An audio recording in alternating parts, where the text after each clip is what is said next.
It's been 2 weeks since the event began, and as we're now entering its farm and forget stage, why don't we spare a moment to appreciate how Project Moon effectively utilized the source material, how it integrates into Limbus Company, and how its function is in the original game.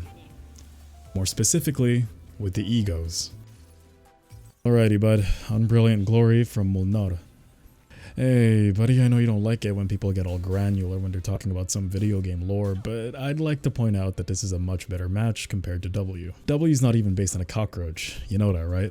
Her race is based on the Judeo-Christian demon aesthetic, with the horns and red eyes and such. It just so happens that her design has her having two ahoges that look like antennae. So yeah, I hope that clears that up. Anyways, UG has a similar activation pattern to the Battle Pass ego, Tarnished Blood, where at first activation, nothing happens and stacks are just built up. Upon meeting requirements, it is recasted into its actual form. It follows the original skill 3 of the same name, where Mulnar does not attack or block until the skill is ready, where he then deals an IAD LAME. Obviously, the longer he goes on without activating the skill, the more damage he can apply. Both his support skills also come close to the source material. Wanderer is taken from the Arknights counterpart, but its only purpose in Arknights is a damage and defense buff when he's surrounded by enemies. That doesn't really happen in Limbus, because you're all on a board, right? In Limbus, it's a way to gain stacks for Man and Scabbard. While Man and Scabbard is unique to Limbus, it does take a page from Arknights, namely the aggro draw from enemies, and some benefit whenever an ally is hit. Narratively, they both fit well as parallels of both characters, seeing as they are both jaded war veterans who have come to hate the glory they once craved. And hate war, despite how good they got at it. For editor's note on Ishmael, I didn't have enough time to write enough ocean-related puns, and as much as I'd like to spend time rewriting the script, the Arknights hype is already fading, so it's safe to say that that ship has already sailed. There, that's it. That's the only one you're getting from me. Anyways, Tidal Elegy from Arknights Skadi has the condition that when attacking a single target, it gains coin power and more damage. This is a great reference to the Arknights counterpart, as her archetype, Dreadnought, gives her a tidal amount of damage and health, but she's only allowed to block one target. However, this is boosted by her module as it buffs her damage to targets she is currently blocking, which again is only one person. Furthermore, the ego passive amplifies this by giving clash power and more damage if there's only a single target on the board. But the second part of her passive is also a reference to her second skill, which greatly increases her damage output by up to 160% on deployment. However, in Limbus's case, seeing as you need to cast the ego and then get deployed, the condition is changed to when returned or substituted in. I can't seem to figure out why she would deal sinking. Her entire mechanic in the lore and gameplay of Arknights was just sheer strength, which is why Tremor and Tremor Burst would make the most sense. But if I am to grasp at straws and find a connection, it could be a reference to her Seaborn blood, which in the game does give mental impairment. Narratively speaking, she deals blunt damage because instead of relying on technique, she just uses her immense strength and the sheer mass of her sword to overpower her enemies. The sword being an anchor itself could also be a reference to one of her skins, and the fact that her captain uses an anchor as his main weapon. The animation itself could be a deeper reference to a character she is connected to as well, as after striking the target, she throws it and her anchor away for them to then explode and then deal more damage. A technique that is demonstrated by Old Pianus, her captain, in his skill 3. To remain oneself comes from Arknights Ling. Wow! Her skill 3 in Arknights allows her to summon Thunderers, which if stacked on top of each other will always turn into a stronger version called Higher Thunderers. It's like what it says on the screen.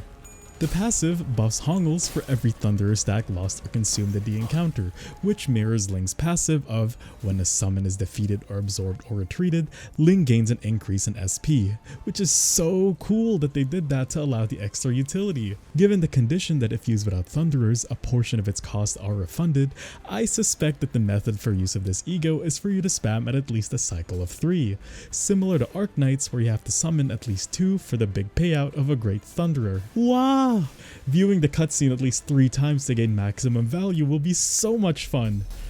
The cycle basically goes as follows. First, cast to gain Thunderers, a second one to turn your TD into great TDs, and a third one to consume your GTDs for a big payout in damage.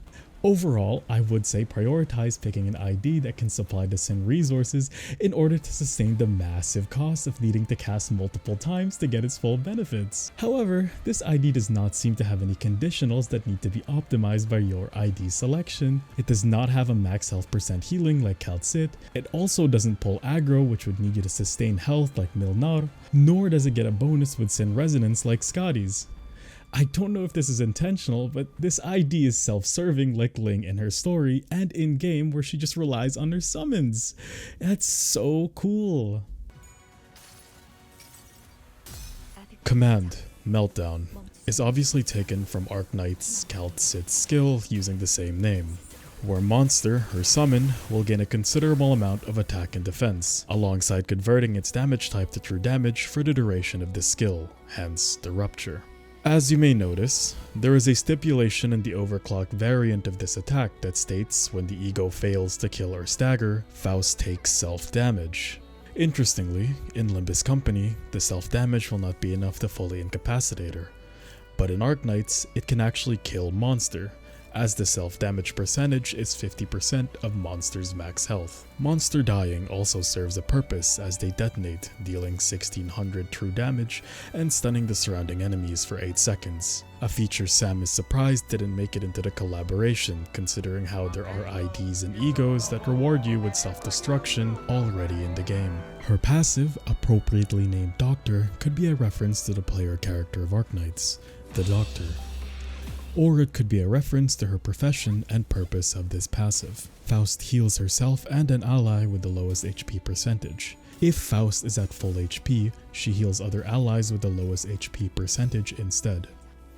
This mirrors her role in Arknights, where despite being a medical professional, she prioritizes healing for herself and monster, to the point of potentially letting allies die of neglect. The conditional increase of healing if allies are staggered or below a certain HP threshold is also a reference to her first module, where her healing is increased by 15% to allies under 50% HP. Narratively, this is almost a perfect fit. Everything except for their personalities is a good match, as they both hold high positions of power in the company they work in, are extensively knowledgeable in the overall plans of said company, and act as a pseudo-handler to the player to sometimes deliver lengthy expositions. The only difference is that Faust carries some degree of pride, both in-game and in dialogue, while Kal'tsit serves more as a mentor that does not.